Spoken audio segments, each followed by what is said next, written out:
This is Dan Dicks here reporting for Press for Truth, and this right here, ladies and gentlemen, is the whistleblower who is blowing the whistle on some of the inner workings on the inside of Facebook. And since that happened, after a bad day, Facebook suffers a major outage. Yes, you may have noticed that Instagram and WhatsApp, along with Facebook, Facebook owns both of those, all crashed yesterday for a number of hours. So today we're going to ask the question, what exactly was she saying?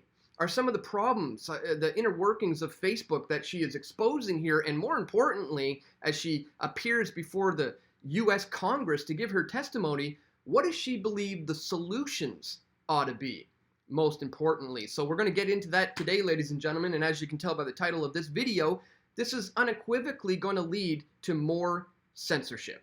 So we're going to talk about all that and much, much more. But before we do, guys, I'd ask that you check us out here at pressfortruth.ca/donate. If you appreciate my efforts to bring you this information, you can do a one-time donation with PayPal. You can contribute some Bitcoin by clicking on that banner. If you're on Patreon, you can become a patron of mine by clicking on that banner. You can contribute other cryptocurrencies by clicking there. Here you can sign up for a monthly reoccurring contribution that is outside of Patreon. You can also send an e-transfer to dan@pressfortruth.ca, or if you prefer to keep things old school, you can send cash, checks, or equipment, or simply just words of encouragement to my P.O. box. Links are all located for this in the description below, guys. Thank you to anybody who does contribute to my efforts to bring you this information.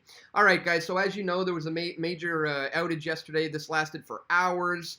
And this is all, well, some would believe this is as a direct result of this whistleblower going public and blowing the whistle. So that begs the question, right?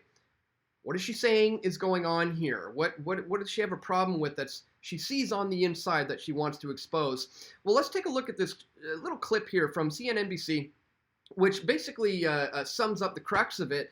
This is what she says is some of the problems on the inner workings of Facebook. Check this out, guys. And one of the consequences of how Facebook is picking out that content today is it is optimizing for content that gets engagement or reaction. But its own research is showing that content that is hateful, that is divisive, that is polarizing, it's easier to inspire people to anger than it is to other emotions. Facebook has realized that if they change the algorithm to be safer, people will spend less time on the site, they'll click on less ads, they'll make less money.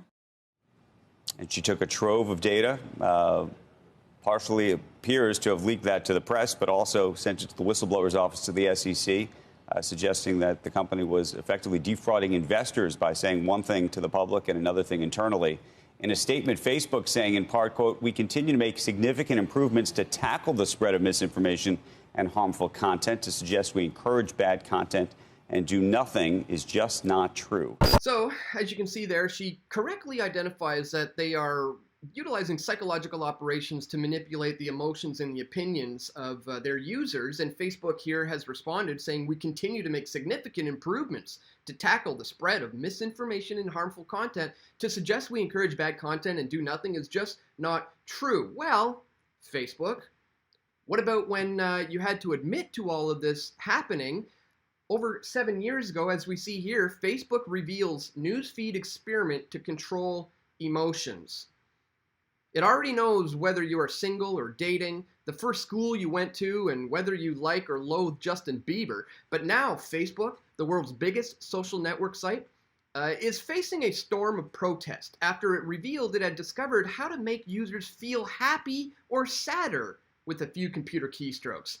It has published details of a vast experiment in which it manipulated information posted on 689,000 users' homepages and found that it could make people feel more positive or feel more negative through a process of emotional contagion. In a study with academics from Cornell and University of California, Facebook's filtered users' news feeds, the flow of comments, videos, pictures, and web links posted by other people in the social network. One test reduced users' exposure to their friends' positive emotional content, resulting in fewer positive posts from their own. And another test reduced exposure to negative emotional content, and the opposite happened. The study concluded emotions expressed by friends via online social networks influence our own moods, constituting, to our knowledge, the first experimental evidence of mass-scale emotional contagion via social networks. And guess what, folks? The company had to officially apologize for this. Facebook apologizes for psychological experiments on their users. Facebook's second most powerful executive, Sheryl Sandberg, has apologized for the conduct of secret psychological tests on nearly 700,000 users in 2012, which prompted outrage from users and experts alike. The experiment, revealed by a scientific paper published in the March issue of Proceedings of National Academic of Science, hid a small percentage of emotional words from people's news feeds without their knowledge to test what effect that had on their statuses or their likes that they then posted or reacted to. This was part of an ongoing research companies do to test different products, and that is what it was. It was poorly communicated, she said. Facebook's chief operating officer said in New Delhi, and for that, communications, we apologize. We never meant to upset you. So the problem here is she's saying the research is merely being conducted for the purposes of, profit and selling products. Well, back when this happened, guys, we explained to you that it has nothing to do with profit or products, and it has everything to do with manipulating your emotions, manipulating your very ideas and opinions. I mean, just look at how many people are on Facebook today and rely on it as their source of information. And look how many of them are just bowing down to the government. Yes, give me my double mask. Yes, give me my double vax. Yes, I will do everything you ask me to do like an obedient little slave, because their ideas, their emotions have all been manipulated by this platform. And as we see, they have, years ago had to admit to this.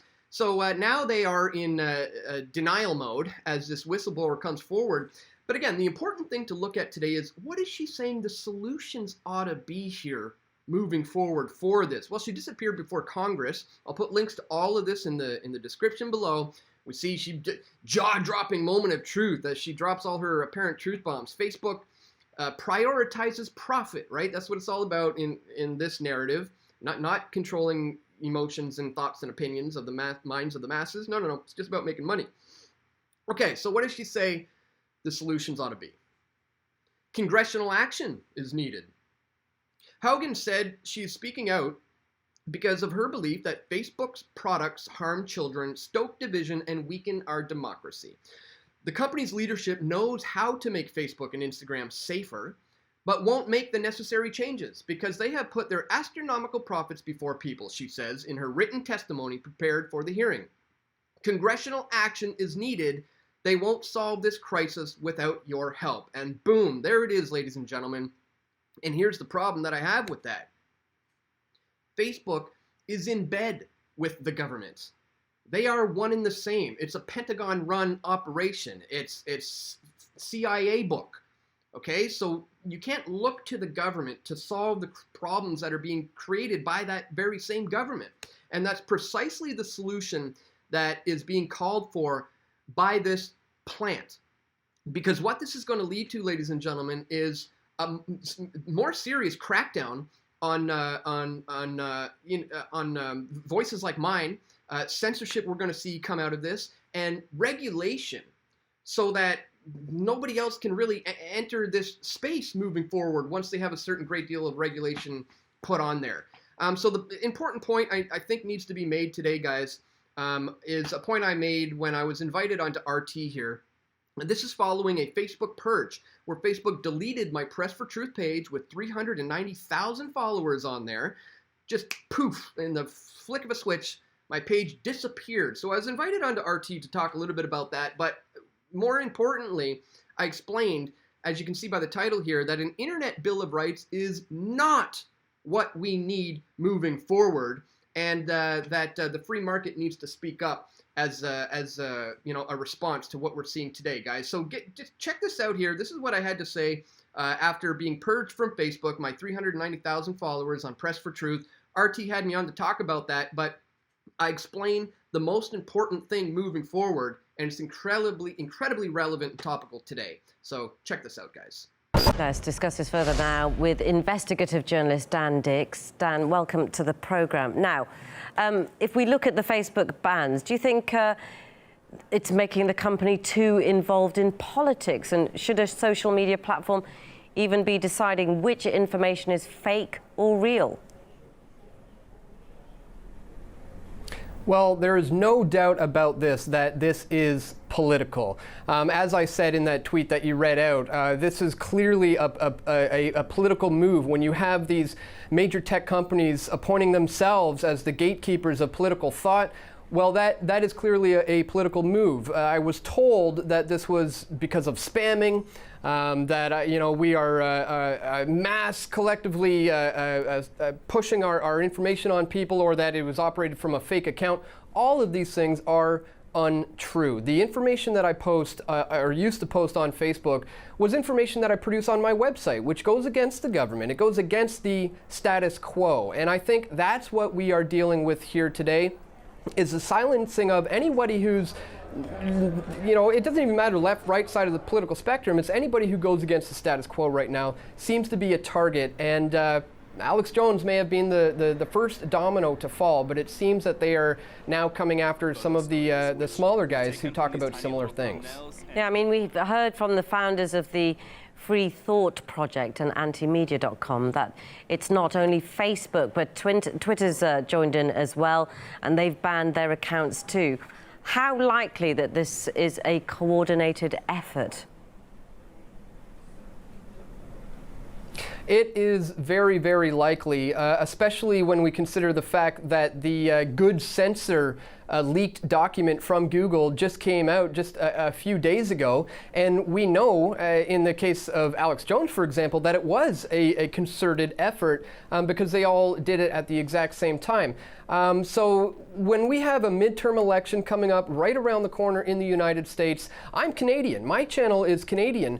We also have a federal election coming up not too far away.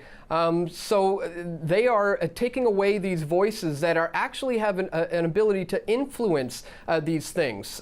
So that's what we're seeing now. This is the mainstream media trying to wipe out their competition so that the oligarchy can continue to maintain the status quo. Dan, if we look at free speech, is Facebook violating free speech by banning accounts?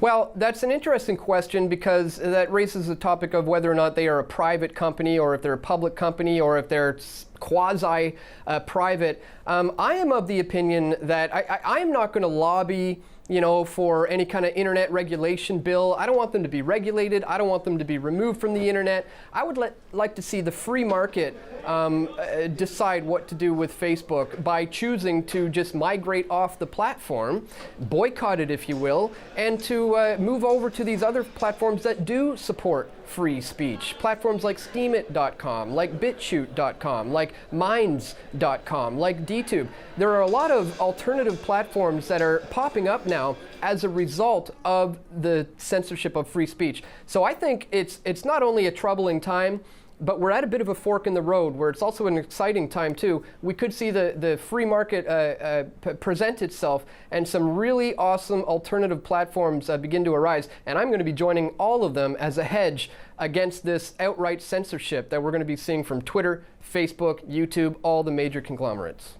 Okay, thanks, Dan Dicks, investigative journalist. So as you see, ladies and gentlemen, I think it's time we start migrating off of these platforms. And we just move over to more censorship-resistant platforms, people who are not going to censor our information. If you're currently not following me over here, if you go to pressfortruth.ca/ban, Press for Truth banned on YouTube, or if you just do a search for Press for Truth banned on YouTube, or if you just go to the homepage and it's the second banner here, this one, Press for Truth banned. You click here and you can see a lot of the other places where I'm currently posting to. You can subscribe to my BitChute. By clicking there. I'm on LBRY, which is now being rebranded as Odyssey. I'm on Float and Minds. I don't really post to DLive anymore because they've proven to actually engage in censorship. So I'm going to have to update my website here. But these are some of the places I've been focusing on. And in the links of every one of my descriptions, I put in all the alternative platforms that I'm posting on. So be sure to check the link of this video, the descriptions in the link of this video, all the links in the description of this video to find out all the other platforms that I'm on as well, guys. I want to remind you as well, if you do want to support my efforts, you can click here to become a patron of mine. I'm also on Subscribestar. Patrons being known to censor some people and kick them off their platform. Subscribestar is a better option in that term because they're less likely to censor me. I do have a PayPal where you can send one-time donation if you wish. We also have a Go Get Funding campaign that was started as a result of me being surrounded by a mob at a BLM rally and viciously attacked and then assaulted. So you can check that out. Also, once again, e-transfers at dan@pressfortruth.ca, and we do have a P.O. box. Once again, if you want to check that out, links are all located in the description below, my friends. Just wanted to bring that to your attention today, guys. Don't take it from the mainstream narrative's point of view that that this is an actual whistleblower here trying to blow the whistle on what's happening on the inside. No, the things she revealed, we've already known. But the solutions she's suggesting are for more regulation, congressional control over social media sites, and this will lead to greater censorship down the road, guys. This is why I believe she is a plant. This is why, you know, it seems odd that the mainstream media is, well, it's not odd. When you see that they're covering this so widely, that should set off a little ding in your mind to think that, wait a minute, if she's a real whistleblower, if she's exposing real atrocities within Facebook, why is it getting so much mainstream coverage when we know they're all in bed with one another? Just wanted to bring this one to your attention, ladies and gentlemen. If you appreciate my efforts to bring you this information, please share this video, and don't forget to click that thumbs up button. Check us out in the links in the description to where you can find us at pressfortruth.ca/donate if you appreciate my efforts. And stay tuned. We're going to have more video reports coming soon. This is Dan Dicks reporting for Press for Truth. We all want truth.